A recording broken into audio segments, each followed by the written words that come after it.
Here is the question number 1.325 from Irodov from Hydrodynamics or Fluid Mechanics. In this question it is given that demonstrate that the case of steady flow of an ideal fluid turns into Bernoulli equation.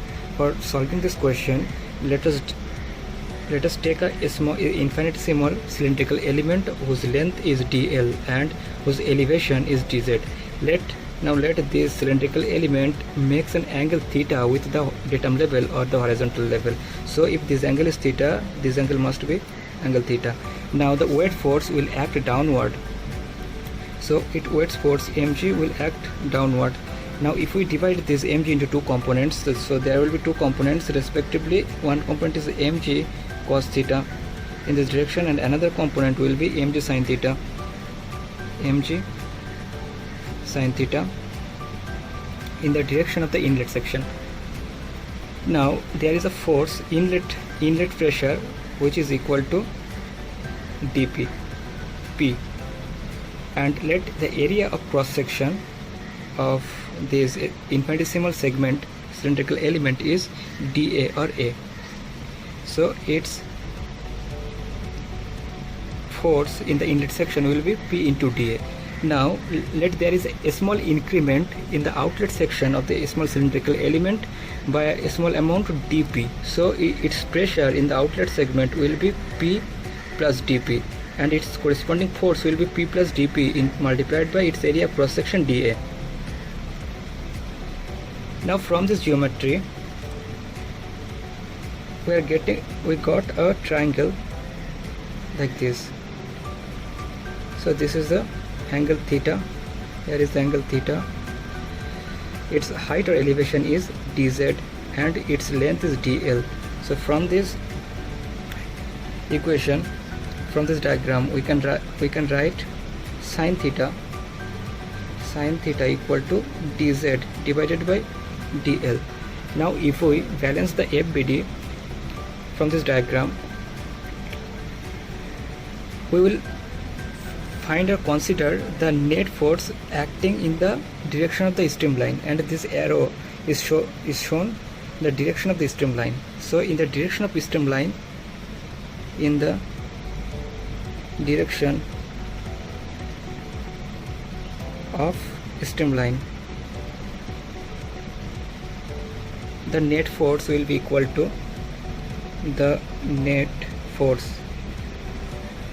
to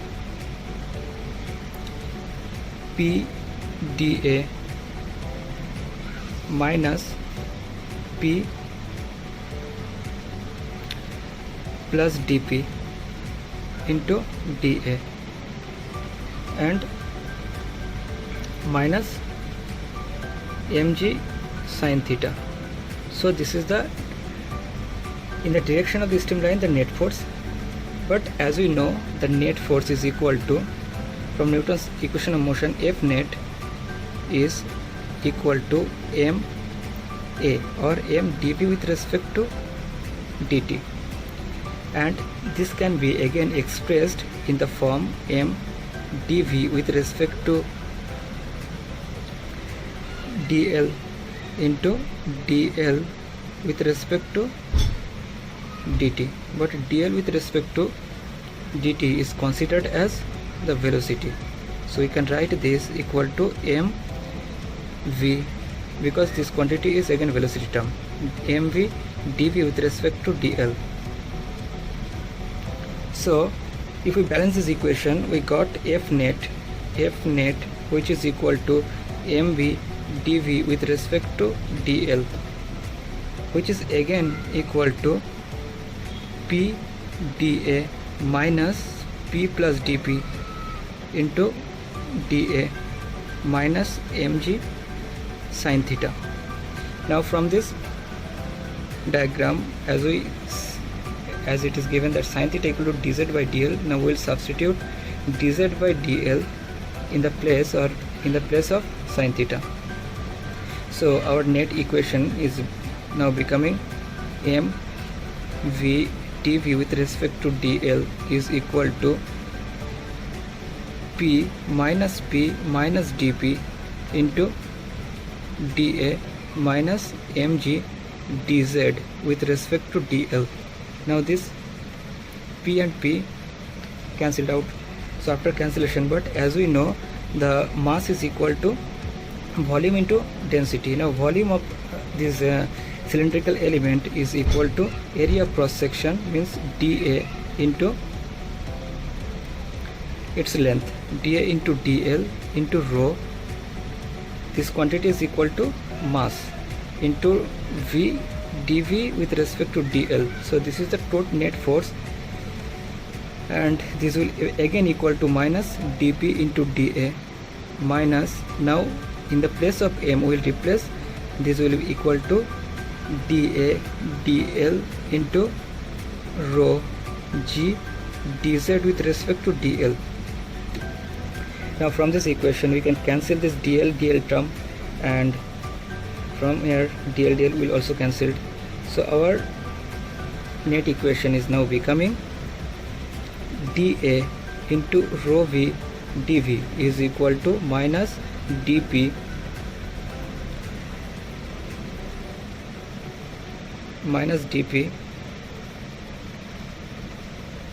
plus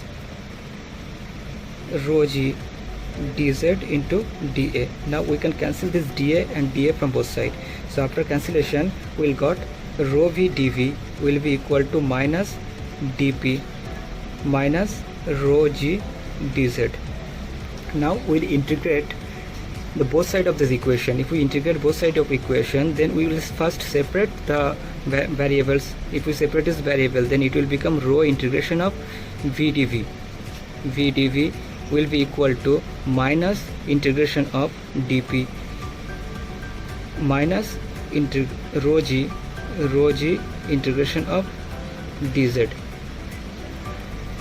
Or we can take the limit of v is equal to, let lower limit is v1, upper limit is v2, and limit of p, lower limit is p1, upper limit is p2, and limit of z is equal to, lower limit is z1, upper limit is z2. So from this equation turns into the form as, if we integrate v dv, that will be v square by 2. So our equation will now becomes half equal to rho v square divided by 2, and with its limits, its limit is, lower limit is v1, upper limit is v2, that is again equal to minus p, its limit is, lower limit is p1, upper limit is p2, minus rho g z, and limit of z are, lower limit is z1, upper limit is z2.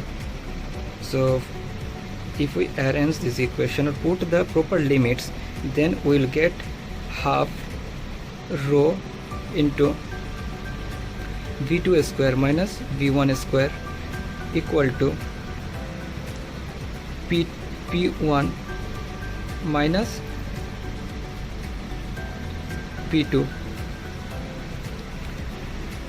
plus rho g z1 minus rho g z2.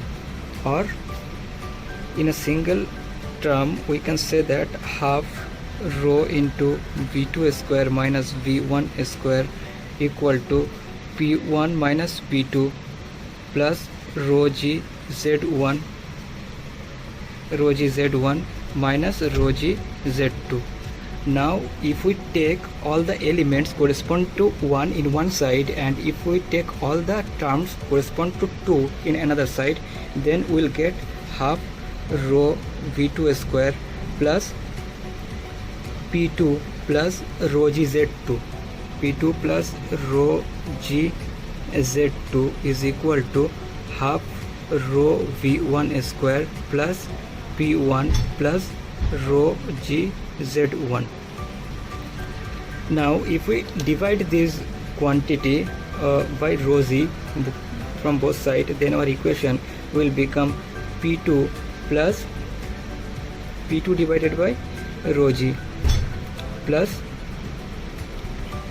half rho v2 square divided by rho g plus rho g z2 divided by rho g is equal to P1 divided by rho g plus half rho V1 square divided by rho g plus rho g Z1 divided by rho g. Now from this equilibrium side, this rho cancel, this rho g cancels, this rho cancel, and this rho g again cancel. So after calculating, we will get P2 divided by rho g plus V square divided by 2g, V2 square divided by 2g plus Z2 is equal to P1 divided by rho g plus V1 square divided by 2g plus Z1. Now from this equation, it is called P2 divided by rho g is called pressure head, V2 square divided by 2g is called the velocity head, and Z2 is called the potential head or the gravitational head. In the outlet section,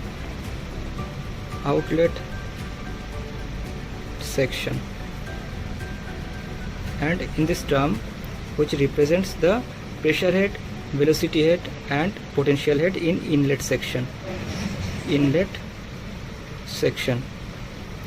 Now this P2 divided by rho g is called pressure head. This term is called velocity head, and this jet term is called gravitational or potential head. Or in a single line we can say that P divided by rho g plus V divided by V square divided by 2g plus Z is equal to constant for a steady streamline flow. Or in words we can say pressure head plus velocity head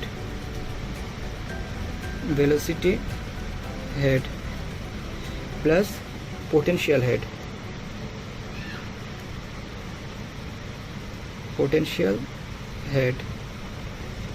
For an ideal fluid in steady state will be equal to constant, and this is the formulation, or this is the theorem of Bernoulli equation.